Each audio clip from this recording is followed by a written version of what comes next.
Excuse me. Good evening and welcome. I'm Sheila Balgobin and I am the Dream Decipherer, and I help you to crack the code of your sleep and dreams so you can sleep sound and dream deep. This evening I'm going to be doing something that I've actually never done before, and that's to break up a dream or a series of dreams into sections to be able to go through them properly.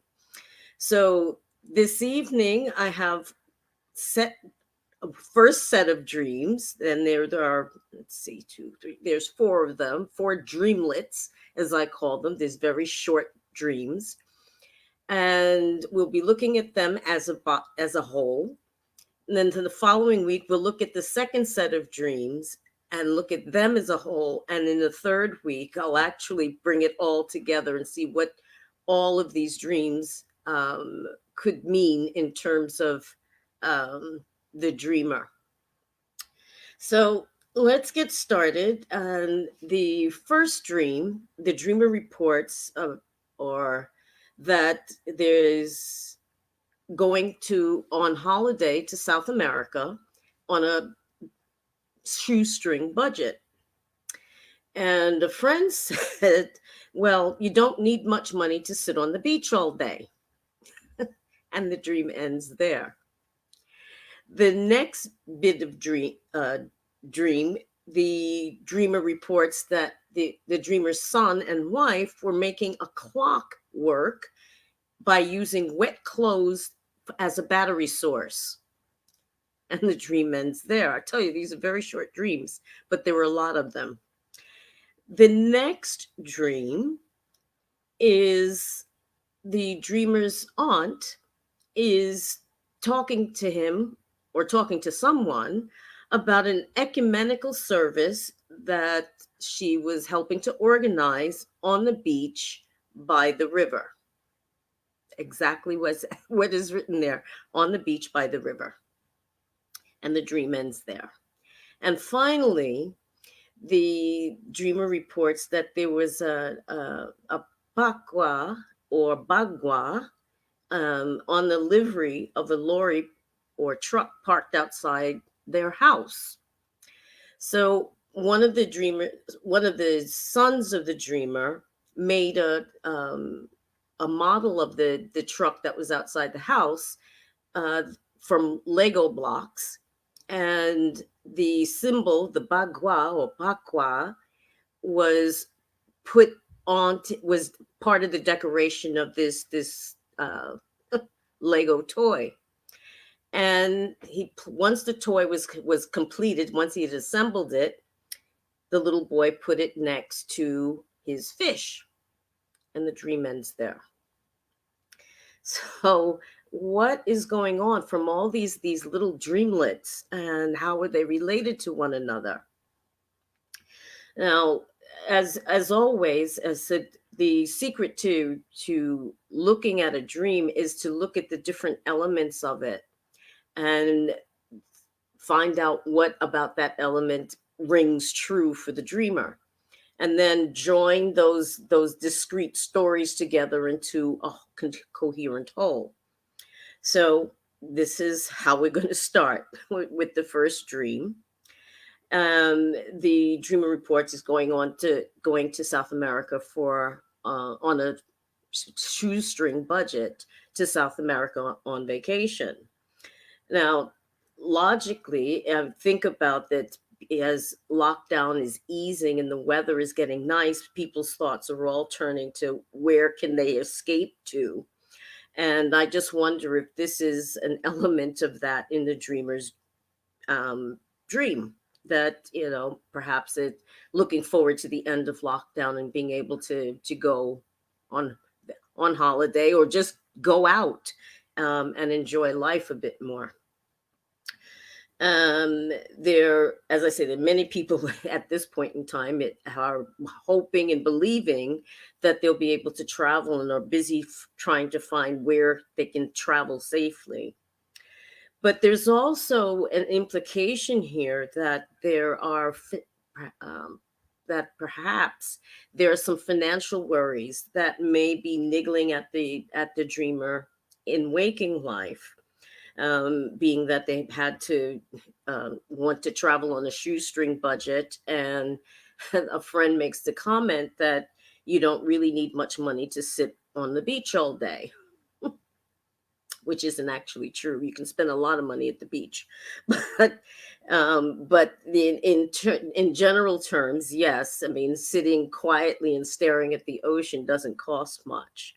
So I just wonder if the waking life, if the situation may be for various reasons, and of course due to lockdown, that finances are tight, and making the idea of a holiday somewhere a bit slightly out of reach, perhaps.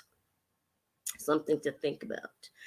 Um, the moving on from there, look at the next dream, and where the dreamer's son and wife were making a clockwork by using wet clothes.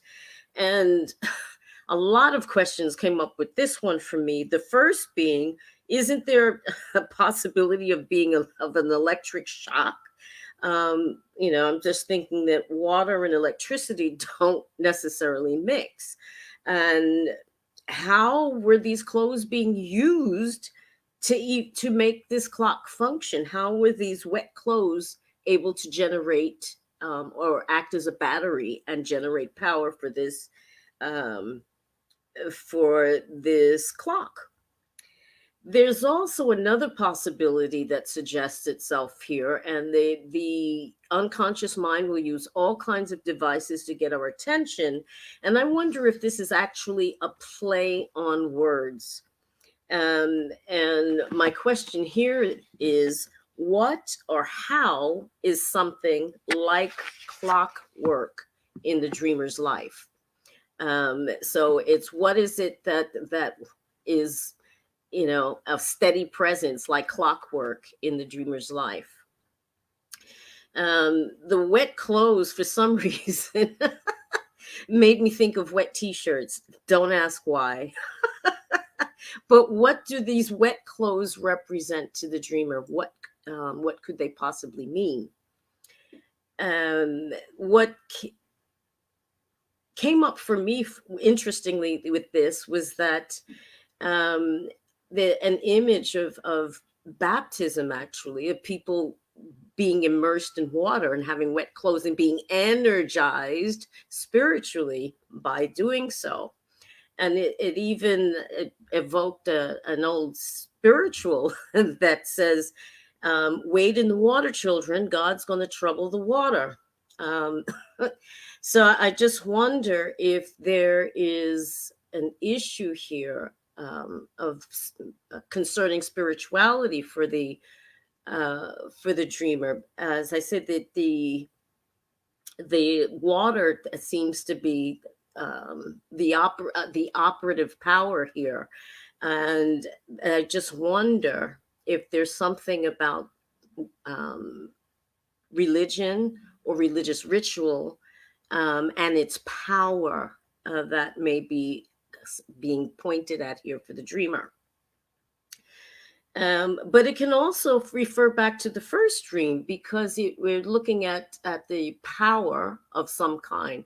The one was financial power, being able to afford a vacation. Here it's more spiritual power that's being gained by perhaps being immersed in this water, wet clothes. There we go. Um, then moving on from there, we have more water.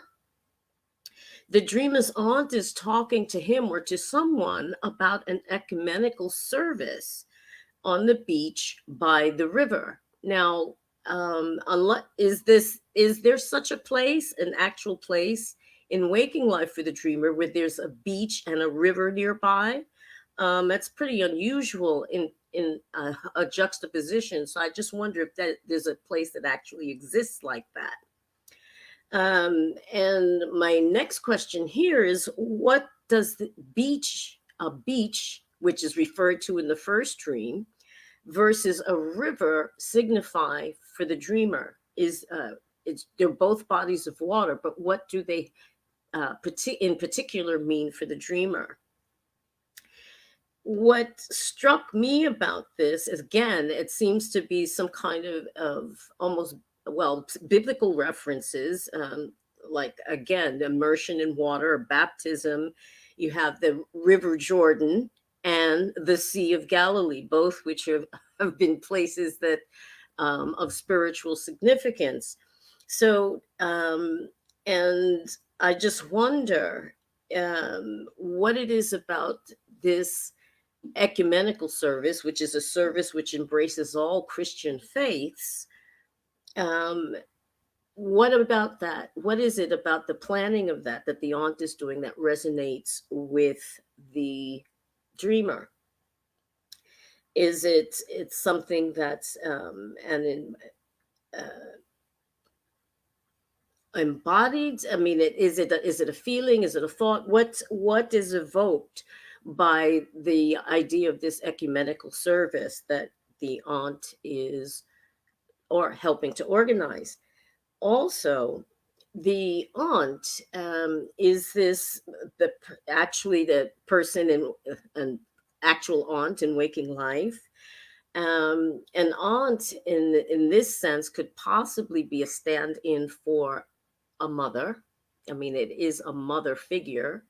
And I just wonder if we look at this as more in the archetypal sense of the mother, what even though she's the aunt, if there is information being passed, particularly in the from mother energy, from feminine energy. Um, and I just wonder where in this may be occurring or intersecting with the dreamer's waking life. Is there an area of the dreamer's life where possibly they're looking for advice from a higher source or from a source that's highly respected? um, just what does the role does this aunt play in waking life, if that's the case, for the dreamer? But we always have to remember that the people who appear in our dreams are not necessarily themselves, but represent some aspect of ourselves. So the other another question that came to mind for me here is the dreamer currently involved in or considering becoming involved in some kind of ecumenical activity in waking life, or just promoting understanding between different groups in a more general way, not necessarily with Christian groups, but with different groups on a broader scale. Now, in the final dream, the dreamer reports that there was a truck parked outside his house with a bakwa or bagua, which in Chinese it means later house. And I'll show you it. I unfortunately it will appear backwards to you, but that you've probably seen it before, with particularly with regard to feng shui. But it's actually the foundation principles of the Taoist philosophy and the Taoist religion. And so it appears in martial arts, it will appear in feng shui, it will appear in the Chinese divining system of the I Ching. But these symbols, these 8 ideograms that around the yin and yang symbol form the basic principles of reality in Taoist philosophy. Now, my question here is, what does all the Bagua mean to the dreamer? What significance does it have for the dreamer? My with regard to the truck that was parked outside with this bagwas on it, what kind of truck was it? What kind? What was it doing there? Was it making a delivery to the dreamer's home or to a neighbor's? What did that truck with that symbol on it evoke for the dreamer? Now, vehicles are an interesting thing. Vehicles often represent our journey through life.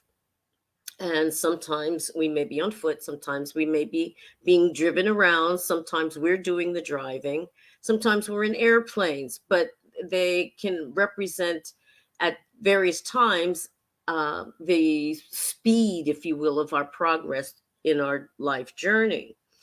But here is a vehicle that was parked, so it wasn't going anywhere, and it was a truck, so it's quite big. I mean, I would imagine a tractor trailer truck sitting outside your house isn't your usual kind of thing. Heavy duty, moving heavy goods. What does that evoke for the dreamer? This truck sitting outside their door.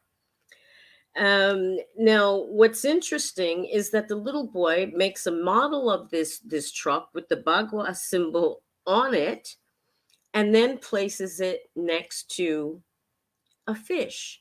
I assume it's not, they're not live fish, but it's not specified here. But what's interesting about it is the fish um, is can be considered a religious symbol as well.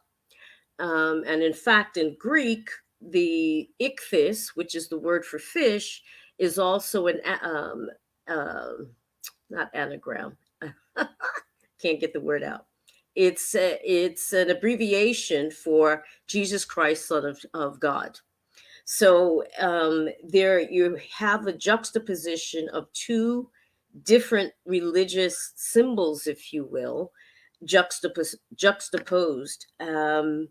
And perhaps this could represent a synthesis of two different philosophies for the dreamer, which kind of goes back to the prior dream, which the aunt is talking about ecumenical, organizing an ecumenical service, again bringing disparate groups together. But what links all of these dreams, all four of these little dreamlets? Well, the first thing is water. We've got water on a beach in South America.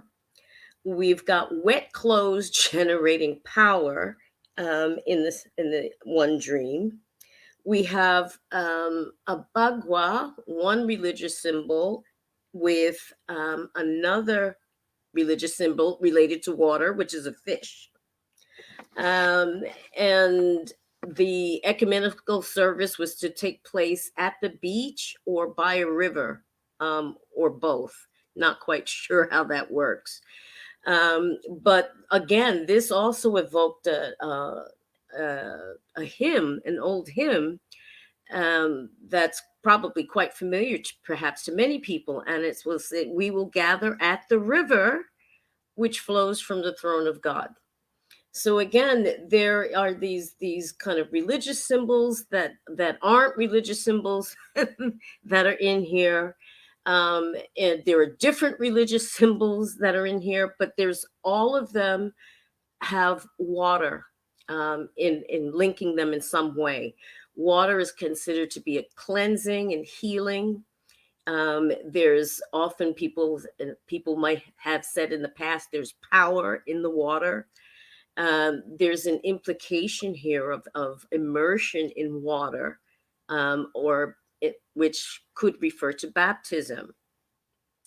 And my final questions here, with looking at all of this, is to ask the dreamer: is the dreamer in a period of his life where he's perhaps consolidating or clarifying what he believes? Is there a possible conflict between what the dreamer believes and what society believes to be normal? And finally, is there a possible crisis of faith that may be going on for the dreamer in waking life? Or if not a crisis of faith per se, but certainly a clashing of values or tending or a desire to blend disparate values. There seems to be a bit of conflict there. So there you have it. That is part one of this set of dreams. And next week I'll be looking at the second set of dreams that were all of these were dreamt in one night, but it would have been too much to do in one go. So next week we'll be looking at part two, and then finally, in the third week we'll be bringing everything together and seeing how it all makes sense. And if you have any dreams that leave you scratching your head or losing sleep, feel free to make a no obligation free consultation. The details are below. It's www.meetingwithsheila.com, and I'll be happy to give you some tips to enable you to be able to crack the code of your own dream. Thanks so much for watching and listening. Have a wonderful evening and rest of the week and bank holiday weekend. Enjoy for those here in the UK. And I'll see you again soon. Take care. Bye bye.